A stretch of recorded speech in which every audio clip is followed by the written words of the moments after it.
31 de octubre, entramos ya mañana a noviembre, a un pagaré de 60 días de las Navidades. Claro, las Navidades ya empiezan a instalarse a finales de octubre, las viviendas, las amas de casa la decoran, la pareja la decoran, porque no tienen que ser en estos tiempos amas de casa, ya hay parejas libres de todas las índoles, tiempos diferentes, vive el ser humano y nada, seguir arriando hacia adelante para que la carreta la llevemos a buen puerto. Que siempre no es fácil llevar una carreta a rastro, es difícil. Hay muchas que le suenan los ejes, y decía Yupanqui, déjenle que suenen los ejes, que a mí no me importa que le suenen los ejes a mi carreta. Bueno, hoy es un día de júbilo para la mayoría de la población brasileña. Realizaron una contienda electoral, un país de decenas y cientos de millones de personas, muy grande, un país muy extenso, muy rico, y puede ser el guía de América Latina, que es un país latino, que aunque no hablan el español, pero hablan una lengua derivada del latín, que es el portugués. Es el portugués. Y Lula gana las elecciones luego de ser vejado, luego de ser hecho preso, luego de querer el imperio destruir su vida, destruir su imagen. Y aquí nosotros, por este pequeño programa que realizamos, defendimos a capa y espada a Lula, su integridad, su moral, siempre lo defendimos. Nunca nos acobachamos, porque muchos que están hoy felicitándolos y muy orondo y que piensan que le va a pasar lo mismo que a Lula están equivocados, porque se escondieron. Es como dice Xi Jinping, quien se queda en la galería para ver el muerto enterrando, la caravana que llevan al muerto para enterrarlo, es tan malo como el enemigo más grande que tuvo ese señor, que llevan, refiriéndose a quienes en los partidos se quedan en su casa metidos, solo acechando por dónde es el camino del triunfo para encaramarse encima. Tienen que tener eso pendiente. Pero ni los candidatos ni los gobernantes aprenden, porque no saben llevar una lista de quién es y quién no se ha integrado al proceso militantemente. No importa que sea contigo, no importa que sea con el otro. Cuando hay un proceso democrático hay que integrarse, salvo lo que dirigen el proceso, los árbitros. Por eso felicitamos a Francisco Javier, porque fue un buen árbitro. Pero la mayoría de las personas que giran alrededor de él tomaron partido, uno con un candidato, otro con otro, otro con otro. Ganó un candidato, todos estamos alineados con el candidato del partido. Hoy, que es Abel Martínez, como tiene que ser bueno, pues Lula le demostró al mundo su inocencia, le demostró sus capacidades, le demostró su amor a la patria, le demostró su amor a la nación, al progreso, le demostró que está dispuesto a luchar arduamente por el bienestar de los pobres, por sacar a los pobres de esa posilga en que se vive en la pobreza, llevarlo hacia adelante junto de mano con ellos, para que Brasil vuelva a vibrar en el mundo como una potencia importante y de primer orden. Recuerden que siempre le hablé cuando participó una de las compañeras en la contienda y que logró una posición de suma trascendencia para la mujer dominicana, me refiero a la compañera Margarita, de que ella estaba en las condiciones óptimas para hacer un papel de primer orden. La población decidió que fuera Abel Martínez, pues todos estamos con Abel Martínez. Y así está Brasil hoy día, en que Lula va a llevar nueva vez a Brasil a jugar un papel de trascendencia de primer orden. Y de seguro que nosotros como país, si ampliamos las relaciones y no nos dejamos arrastrar como ha hecho Europa por los yanquis y buscarnos enemigos gratuitos, entonces nos iría muy mal. Pero si nos llevamos por el interés de la nación, si pensamos en el desarrollo de nuestro país, tenemos que hacer una alianza estratégica con Lula, para que Lula, con su grandeza de país que maneja, pueda ayudar al desarrollo y a impulsar el progreso de la nación dominicana, como a otros países de América Latina y del mundo. Defendimos a Lula como hemos defendido a nuestros compañeros políticos presos que tiene este gobierno, que lo torturan permanentemente, aún en prisión domiciliaria, lo torturan, lo someten a situaciones extremas donde su vida corre mucho peligro. Lo hemos defendido. Seguiremos defendiendo todo lo bueno que hay en el mundo. Y como Lula ganó esa contienda ayer, a quien lo felicitamos de corazón y sabemos que va a hacer un gran trabajo, sabemos muy bien que el PLD en el 2024 ganará las elecciones con su partido. Abel será el ganancioso. Bueno, queríamos hablar también someramente porque tenemos un tema muy importante que es el tema de Haití, sobre la reconstrucción de la carretera Duarte. Someter una carretera, una vía, una autovía de esa naturaleza, una reconstrucción, amerita unos estudios muy menuzados, todas sus particularidades que tienen que ver con esa carretera. Lo primero que debo decirle es que esa carretera se construyó tomando en consideración sus estudios la posibilidad de su ampliación. Por eso todo el área de la carretera fue tratada como si la base y la subbase funcionaran como una carpeta asfáltica completa. Por lo que la reconstrucción iba a ser una inversión mínima en caso de que alguien hiciera y tomara esa iniciativa. Y para esa reconstrucción necesariamente hay que hacer estudios importantes geológicos, geotérmicos, geofísicos, hidrológicos, cómo conducir las aguas lluvias al ampliar su carpeta, cómo hay que ampliar los drenajes, cómo hay que diseñar retornos importantes. Porque vayan a ver, yo oigo muchos dominicanos que hacen cuento, siempre lo digo por aquí. Ah, caramba, me pasé del retorno en la autovía 95 y tuve que seguir más de 20 kilómetros para encontrar el retorno y devolver. Porque no pueden hacer un retorno por donde le da la gana a la gente. Allá lo hacen, pero aquí no, aquí se meten hasta por la cañada para violar toda la carretera, la violan. La someten a una violación terrible y eso genera crímenes, porque al producirse los accidentes por esos motivos, eso es un crimen que se genera y que está implicado el ministro de Obra Pública, del que esté de turno, por no haber tomado los correctivos del lugar en lo que tiene que ver los retornos. Los retornos hay que hacerlo como tales. No que usted se devuelva violando las normas de buen desarrollo de esa carretera. Usted no puede. Usted no puede hacer un retorno, tapar la cañada de drenaje para usted meterse por ahí y caer a la otra vía. Eso es un crimen. Eso es un crimen. Bueno, pues para esa reconstrucción se necesita, luego de todos esos estudios, un presupuesto.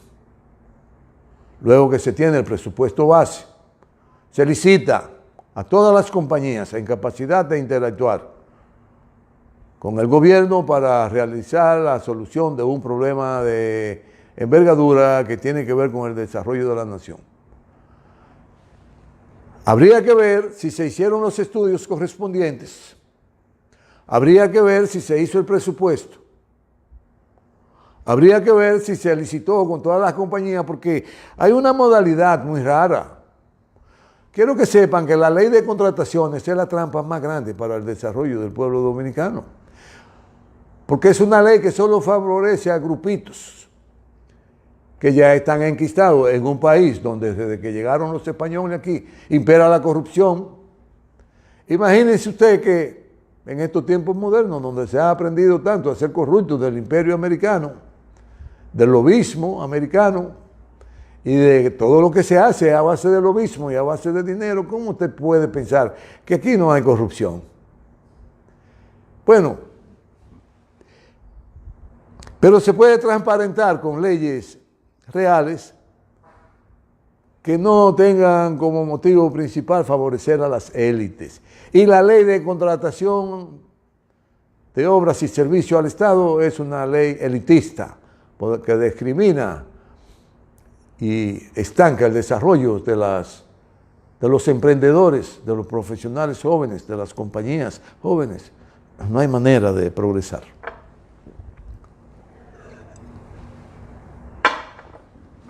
Queda entonces saber del ministro de Obras Públicas, quien debe dar una rueda de prensa informando los aspectos fundamentales que tienen que ver con esa intervención. Si no lo hace, se presta mucha confusión. Y cuando tengan que salir del gobierno, como van a salir en el 2024, tendrá que dar muchas explicaciones. No espere a que lo saquen para dar las explicaciones. Empiece a darlas desde ahora. Claro, felicitamos esta intervención porque es un progreso importante en el desarrollo vial, pero que deben respetarse las normas y los estudios a que debió ser sometida esa reconstrucción. ¿O es que acaso cuando usted amplía el espacio de un secadero con hormigón, no está ampliando un área importante de recolección de las aguas lluvias? Y que usted tiene que estudiar por dónde va a canalizar esas aguas para que no destruya todo lo que usted ha hecho. ¿Acaso se ha estudiado seriamente el problema hidrográfico de la reconstrucción? Porque lo que veo en el camino cuando transito por ahí es que los hoyitos que hay por donde drenan las lluvias que se producen y que hoy en día llueve mucho menos de manera permanente que antes, porque han cambiado todo el sistema hidrográfico por las agresiones a que ha sido sometida la naturaleza en nuestro país. Pero sí se producen grandes cantidades de agua que caen por las lluvias en momentos mucho más reducidos, por lo que producen escorrentías enormes, repentinas, inundaciones repentinas y destrucciones inigualables, como nunca antes se vieron. Bueno, que den las explicaciones y que digan si el asfalto se corresponde con el diseño que demanda ese tipo de carpeta asfáltica para resistir el movimiento de tantos camiones, de tantos vehículos en tan poco tiempo. Y si ese asfalto está en condiciones de ser eficiente en el tiempo, de durar un tiempo importante para evitar el deterioro de la carretera en un tiempo menor. Ver si realmente han hecho un estudio del ordenamiento de la carretera, porque todo el que da la gana la viola, como la han violado. Para usted construir algo en la frontera de esa carretera tiene que retirarse mínimo 30 metros del eje de cada carril. Es decir, que son dos carriles, 30 metros del lado izquierdo y 30 metros del lado derecho del eje. Ahí usted puede construir siempre que no afecte la visibilidad, la seguridad, que usted no tenga un acceso inadecuado a la pista, porque eso puede provocar catástrofes que generan los accidentes de tránsito. Bien, Esperemos que esté todo contexto a la verdad, que esa reconstrucción que se presta a mucho engaño no sea una estafa para la población, que en vez de gastar 2.000 millones de pesos en su reconstrucción, gasten 10.000, y que en vez de darle la participación a una sola compañía, porque supuestamente está todo amarrado porque esa compañía se ganaron los concursos determinados para darle mantenimiento en el aspecto que sea la intervención a la vía, estén obligados a dársela a una compañía. Y si es así, hay negociaciones turbias, hay lobismo que implica dineros para los bolsillos. Muy bien, así que esperemos que sea de buen gusto para todos nosotros, que sea una obra de interés importante que se realice con la menor inversión posible, con la mayor seguridad posible y con el cumplimiento de todo lo que tiene que ver con las normas de construcción y ampliación de una carretera de esa naturaleza que están establecidas en las normas que rigen el buen desenvolvimiento de la ingeniería. Bien, el otro tema que tenemos es muy importante, el tema haitiano,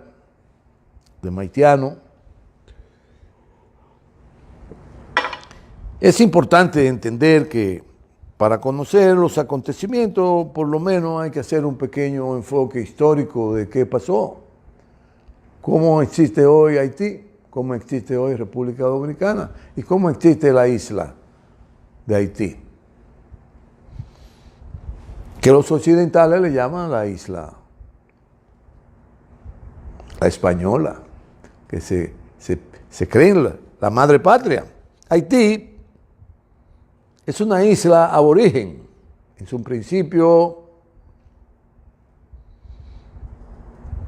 llamada por los aráhuacos, que eran los taínos, los caribes, etnias que ocuparon la isla miles de años atrás y consolidaron una civilización a imagen y semejanza de sus descendientes que procedían de Sudáfrica, de Sudamérica,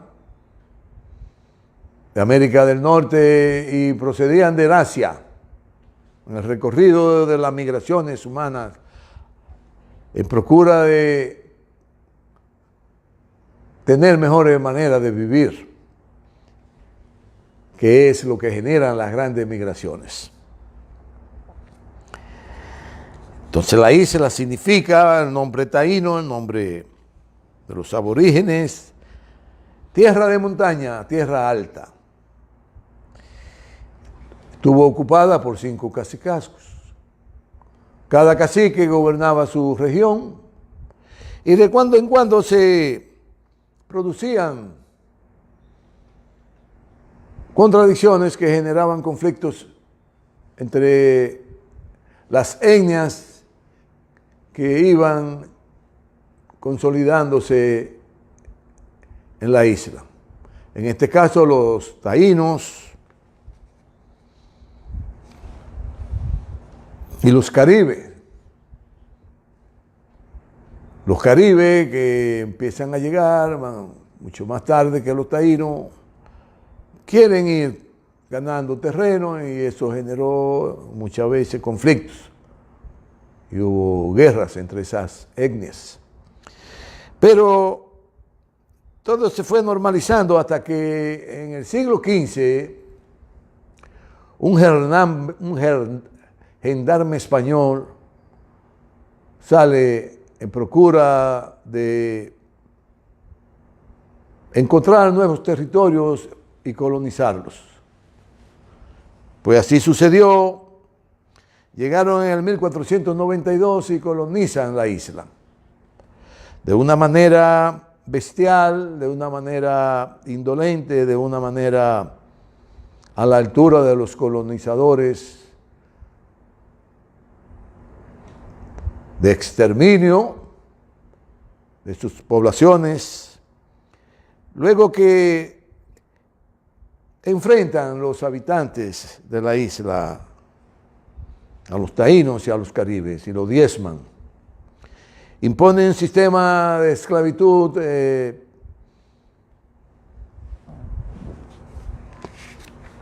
inhumano, donde la vida de los pobladores no valía un centavo.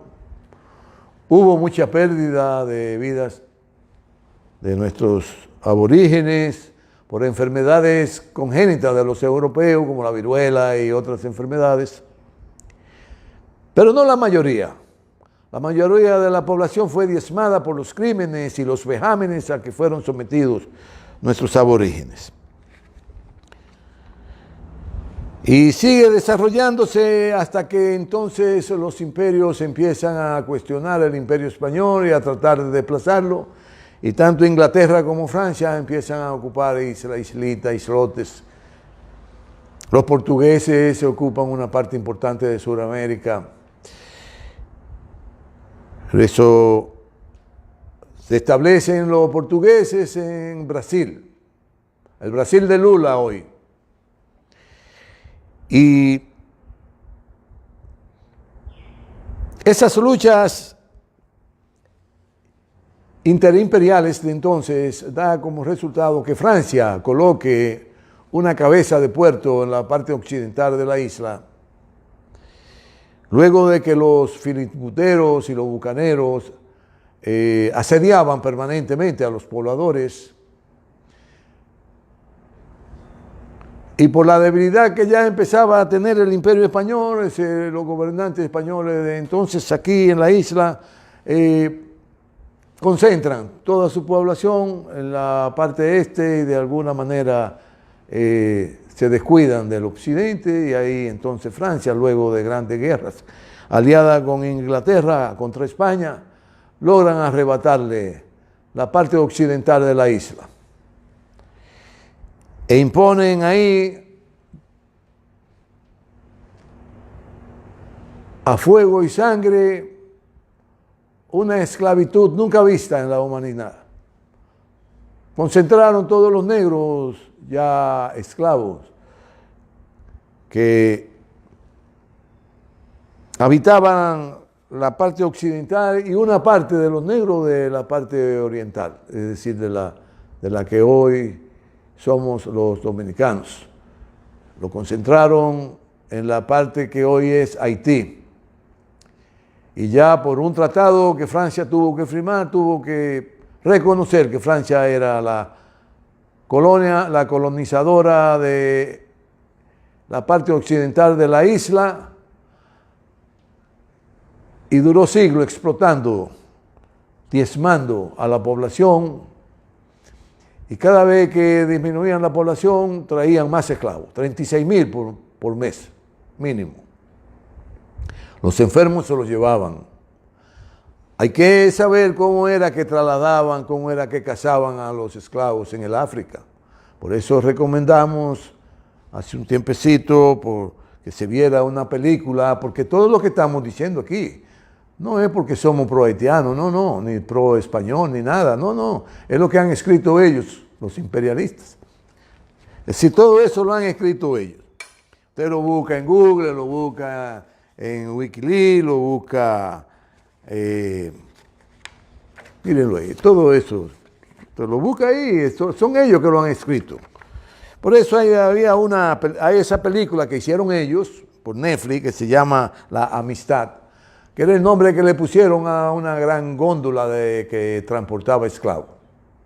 Para que sepan cómo era que transportaban los esclavos, cómo era que eliminaban los esclavos cuando había que eliminarlos porque se le acababan los alimentos o porque lo atacaba alguna tormenta o por cualquier dificultad de la nave, y lo amarraban encadenado con pesa de bronce y lo tiraban al mar para dejar solo lo que podían transportar. Por eso decíamos que de cada 100 esclavos que transportaban, alrededor del 40% llegaban con vida, no con salud, pero con vida a su destino. Y dentro de lo más grande de la potencia más grande esclavizadora que ha dado la humanidad, estuvo España, Francia, Inglaterra. Inglaterra se deshizo de esa actividad y luego Francia también. y España no le costó más remedio que venderle a Francia todos los esclavos que tenía aquí para poder subsistir un tanto. Pero luego ya en guerra mucho más determinante de los ingleses y los franceses para salir de España como imperio en América, la derrotan en grandes contiendas de guerras navales y de guerras de confrontación directa con los militares, logran diezmar a España y obligarla a firmar un tratado donde toda la isla pasaba a ser poder de Francia. Bueno, a partir de entonces ellos arrecian la esclavitud, los métodos más inhumanos para el trato a esos seres humanos y estas acciones que son crímenes de lesa humanidad, exterminios de poblaciones enteras para ello obtener grandes beneficios con el trabajo de los esclavos, convirtiéndose a Haití entonces en la colonia que ponía los huevos de oro para Francia, la más rica, la que le generaba más bienestar a Francia, más recursos, más dinero para esas élites vivir bien, esas élites esclavistas, inhumanas, deben estar todos presos, aunque sea en el infierno, presos en una hoguera permanente, que no tengan sosiego, esos esclavistas.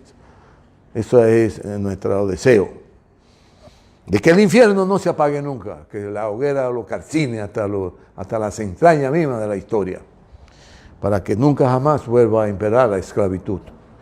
Bueno, y todo esto va generando en esa población haitiana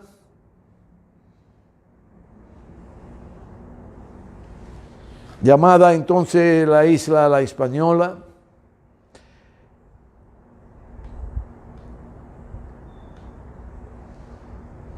una repulsa enorme de los esclavos contra sus esclavizadores.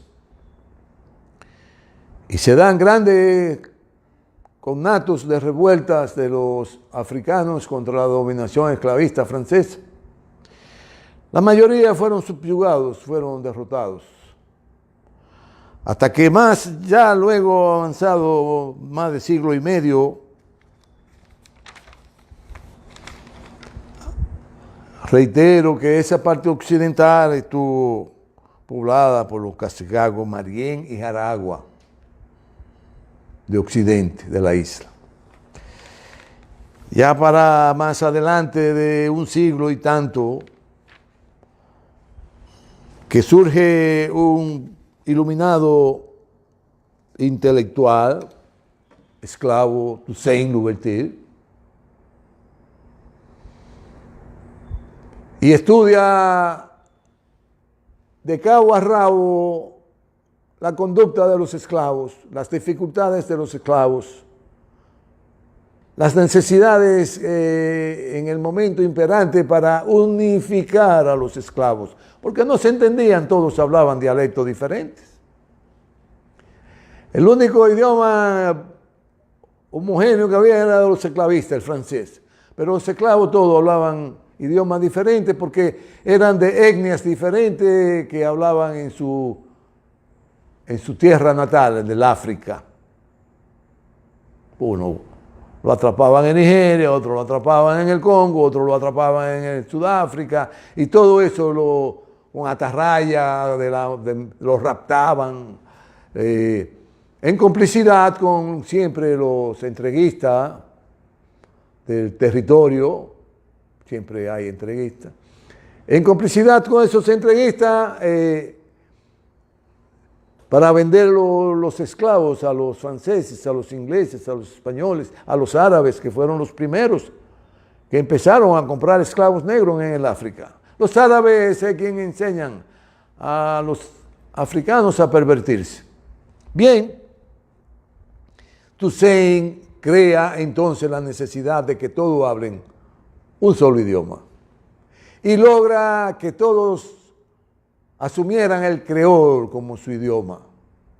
Y así, al comunicarse uno con otro, siendo la comunicación una de las partes más importantes para lograr objetivos.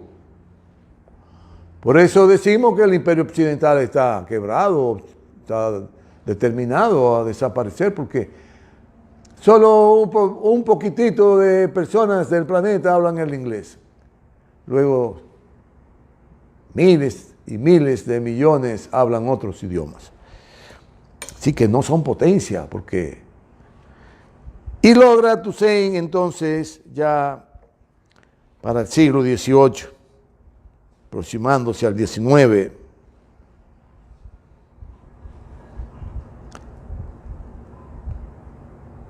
impulsar una sublevación indetenible. Tenía comandantes aguerridos, con conocimiento y dominio del arte de la guerra extraordinario.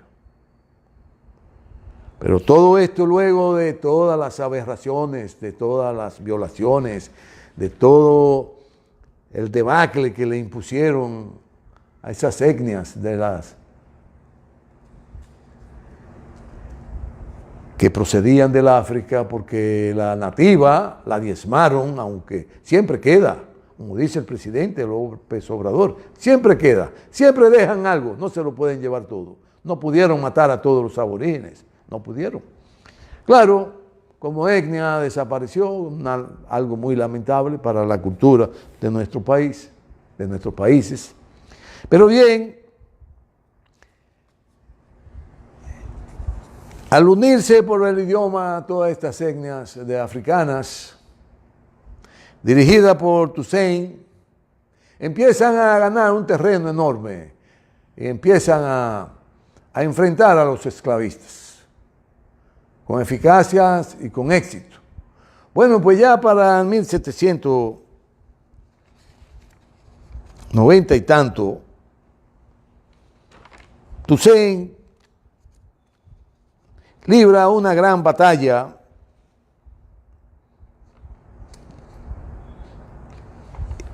y el ejército francés sometido a ser diezmado.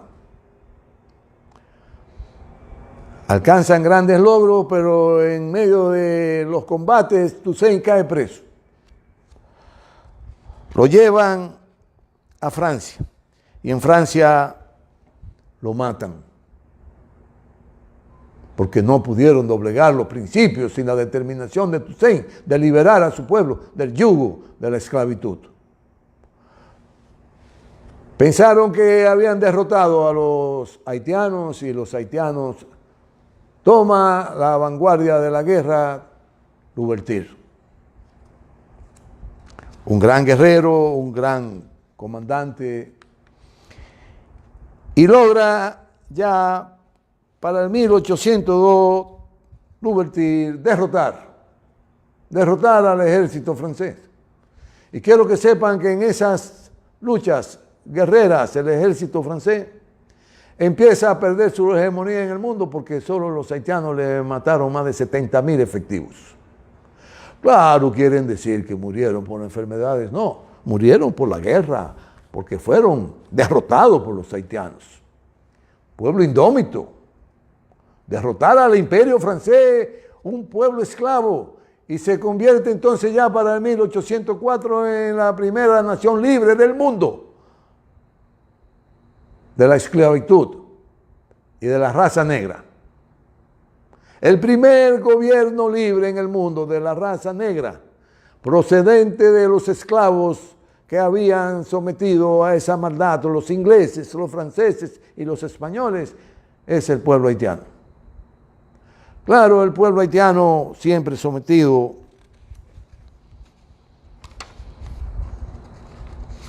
de haber sido la gallina de oro de ese imperio, lo ultrajaron, lo maltrataron, lo diezmaron, lo violaban, lo asesinaban. Pero en medio de la revolución, ya para el 1804, reiteramos, alcanzan ser libres. Y para ese entonces, ya siglo XIX, 1800, ahí empieza el siglo XIX, 18 y 19.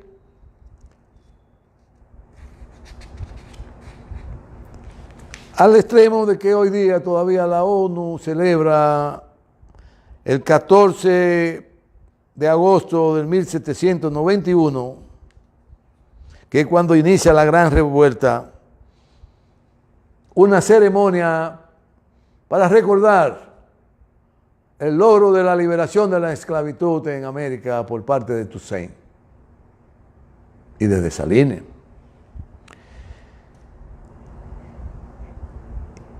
Y es entonces cuando Toussaint, antes de caer preso, declara la tierra de Haití libre de la dominación esclavista, libre de esclavitud, como el país negro primero en el mundo que alcanza su libertad, su liberación, ser libre, país para entonces democrático.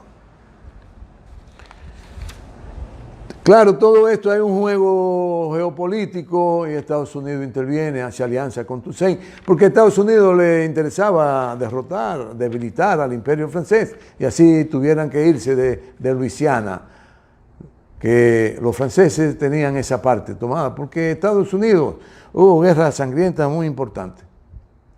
Y, bueno, pero es importante que se sepa que ya a partir de 1804 empieza a gobernarse Haití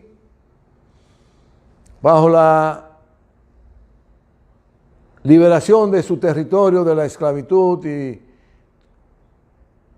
Dessalines empieza a tomar medidas como gobernante y produce la necesidad dentro de sus planes de gobernanza de poner en marcha un plan de reforma agraria que abarcara a toda la población y le exigió entonces a todos sus generales que depusieran las tierras para con ellas desarrollar la reforma agraria y que todo el pueblo empezara a vivir bien.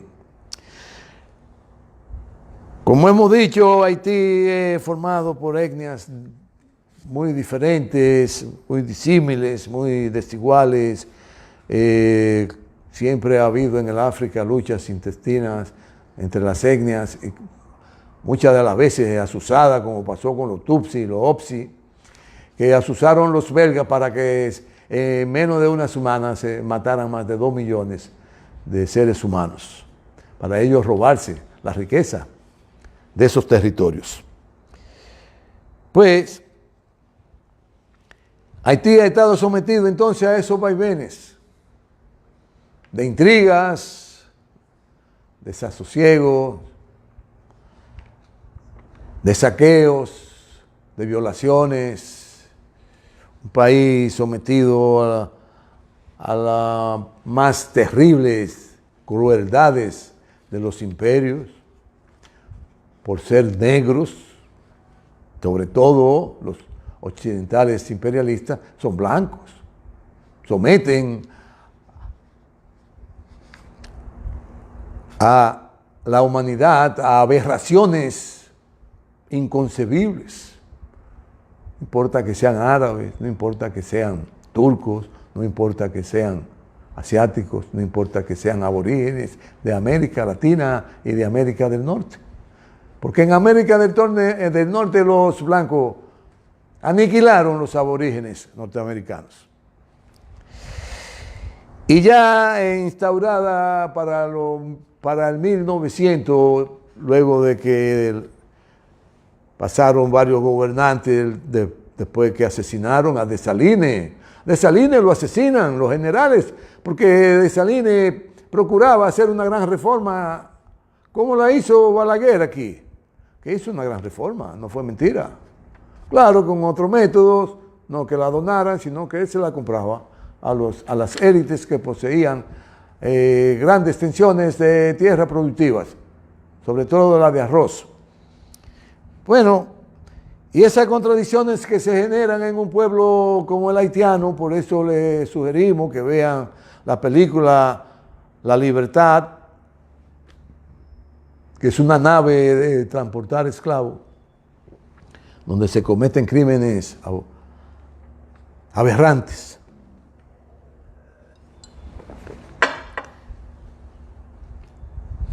Y entonces, luego de que matan a Dessalines, surgen nuevos emperadores en Haití, dictadores, y someten a su propia población al martirio. Y al llegar los norteamericanos en el 1902, toda la riqueza que tenía Haití depositada en oro en su banco es robada por el Citibank. Es robada por uno de los bancos norteamericanos en complicidad con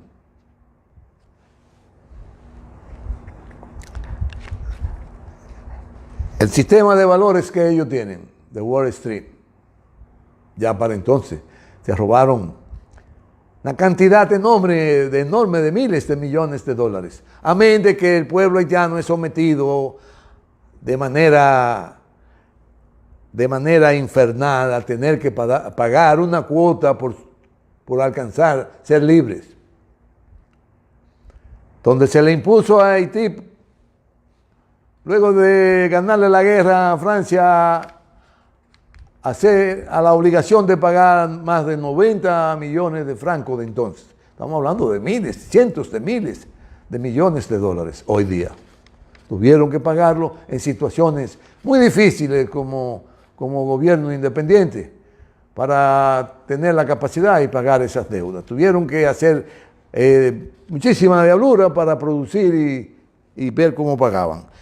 Por eso surge luego Estados Unidos como el imperio que domina Haití, lo invade, primero lo saquea, le roba su riqueza, luego de haber venido aquí a ocupar a la nación dominicana, ocupan Haití. Duran 19 años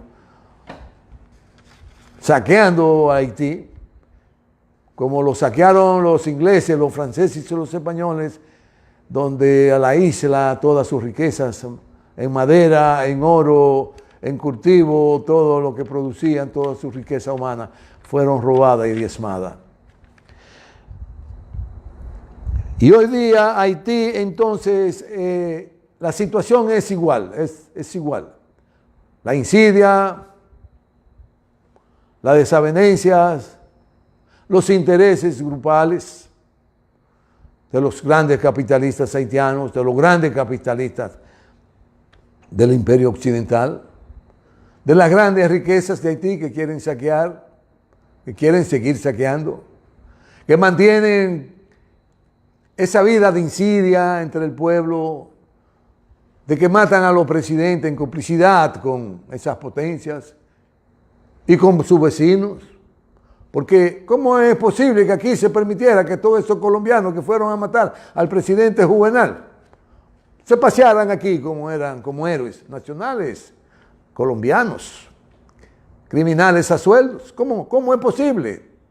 ¿Por qué fue la llamada intempestuosa del presidente Hipólito Mejía al presidente Luis Abinader para reunirse de urgencia, argumentando que los funcionarios no le cogían la llamada? ¿Ustedes creen que ese es un tema para que un presidente convoque a otro de manera urgente a dilucidar problemas de suma importancia? No, el problema de la infiltración que hubo aquí de esos criminales que mataron al presidente Juvenal de Haití. Bueno, eso genera situaciones difíciles, porque eso no se da solo, eso se da en complicidad con sectores, de anarquizar una nación, de diezmar una nación, de llevarla a la posición extrema para luego saquearla, para luego usar toda su riqueza humana y explotarla. Claro, hoy día hay una diáspora haitiana en el Canadá, en Estados Unidos, en Francia, de millones de haitianos. Y en Santo Domingo, en la República Dominicana, hay una cantidad enorme de dominico-haitianos, que tienen el derecho de ejercer su determinación en una urna para quién quieren ellos para presidente. Bueno, recuerdo de una anécdota que me hizo un gran intelectual de aquí junto a su esposa, que tuvieron una conversación con el presidente Balaguer. Y tuvo la osadía ese intelectual de preguntarle al presidente Balaguer que si era verdad que él era anti-haitiano. Balaguer, como siempre, con su accionar parsimonioso, baja la cabeza y se ríe y le dice: ¿cómo tú crees que un presidente que logra la mayoría de votantes con la votación de ese pueblo puede ser anti ese pueblo? Si que él ganaba las elecciones con el voto haitiano. Bueno, hay que hilar fino, porque la cantidad de votantes dominico-haitianos sobrepasan los cientos de miles. Y miren, qué ironía. Lula gana rayando la posibilidad de ganar. Sí que rayó la posibilidad de perder. Por poco pierde. Por 1,5 puntos gana Lula. Por lo tanto, las campañas electorales hay que ser objetivos. Y sobre los haitianos, finalmente, vamos a decir, para concluir con nuestra intervención de hoy, a quienes le damos las gracias a todos ustedes, a los que siempre nos comparten este momento, se lo agradezco, se lo agradezco. Tienen que compartirlo en el canal de YouTube para que seamos más, tengamos más fuerza. Bueno, debemos, sobre la base del desarrollo que nosotros hemos alcanzado, que de alguna manera tienen que ver mucho el pueblo haitiano, porque es nuestro socio comercial número 2 de importancia. Primero Estados Unidos, que hay que hilar fino con Estados Unidos, porque si no morimos por inanición. Y con el pueblo haitiano por ser nuestro segundo socio comercial. Si hemos alcanzado entonces ese desarrollo, tenemos la obligación de procurar de forma ordenada y planificada que ellos progresen junto con nosotros, mediante planes de desarrollo, planes claros, que se discutan en la mesa, donde todos los puntos se pongan en las sillas, donde haya respeto, donde haya estima, donde haya determinación de que mientras más somos y más progresamos, más fuertes seremos. Una mesa de planificación y desarrollo es lo que nos va a permitir vivir mejor. Ellos allá, por su cultura, por sus pasiones, por su religión, por su idioma, por su forma de hacer la cotidianidad, y nosotros aquí con nuestra cultura y con nuestras formas y pareceres, con nuestros objetivos, pero unir los esfuerzos, mancomunarnos para crecer allá y para crecer aquí, no con la insidia y con el odio como quieren algunos, sino con la determinación de que haya progreso en los negocios, de que haya progreso en la ciencia, de que haya progreso en la sociedad, tanto allá como aquí, y con un respeto inigualable, inclusive llegar a la reverencia de reverenciarlos a ellos y ellos a nosotros, y entender que nuestras culturas son lamentablemente paralelas, pero que hay muchos puntos coincidentes que son los importantes para seguir andando hacia adelante y procurar el progreso, el desarrollo y el bienestar, pero de toda la isla, ellos allá y nosotros aquí.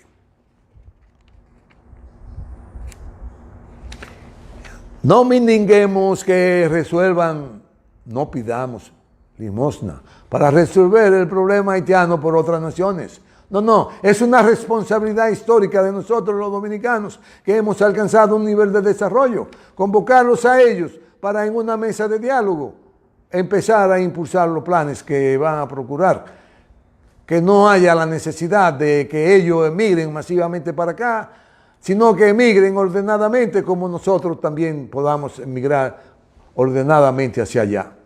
Donde haya comercio libre, donde haya desarrollo de las industrias haitianas, de las industrias dominicanas, y que tanto los productos haitianos como los dominicanos se intercambien. Eso es lo que hay que procurar, no incentivar las contradicciones, porque la guerra, no se estén de loco llamándola, no se estén de loco llamando la guerra, porque si llega la guerra, se pasmarán del espanto y morirán todos. Hasta el próximo lunes. Muchas gracias.